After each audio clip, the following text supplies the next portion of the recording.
मियां वाली में 3 माह कबल बिछड़ा में होने वाली 2 करोड़ रुपए सोना की डकैती और रकम छीनने की वारदात करने वाले मुल्ज़मान गिरफ्तार। इसी बारे में मज़ीद तफसीलात बताएंगे मियां वाली से शहराज इकबाल। मियांवाली की तारीख की सबसे बड़ी होने वाली डकैती 2 किलो सोना जिसकी मालियत तकरीबन 2 करोड़ के करीब बनती है, उसके मुल्ज़मान को ढूंढकर मियांवाली पुलिस ने गिरफ्तार कर लिया। डीपीओ मियांवाली ने प्रेस कॉन्फ्रेंस करते हुए बताया कि इतनी बड़ी डकैती के मुल्ज़मान तक पहुंचना मियांवाली पुलिस के लिए एक बड़ा चैलेंज था, जिसके लिए मियांवाली के बेहतरीन अफसरान की ड्यूटी लगाई। हमारे एसपी इन्वेस्टिगेशन की सरबराही में डीएसपी मूसा खेल माहर रियाज, उस वक़्त के एसएचओ काजिम, फिर हमारा इंचार्ज सीआईए शाहिद निसार जो बाद में फिर इस थाने का एसएचओ भी बन गया, ये इस टीम के मेंबर थे।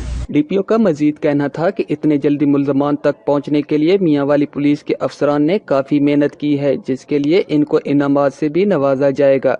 अल्हम्दुलिल्लाह 2 महीने की इस दौरान इन तमाम अफसरान ने और इनके साथ जो टीम के मेंबरान थे, इन्होंने दिन रात मेहनत करके और मुख्तलिफ ज़िलों में जाके और रातों को जाग के इन्होंने ये केस ट्रेस किया।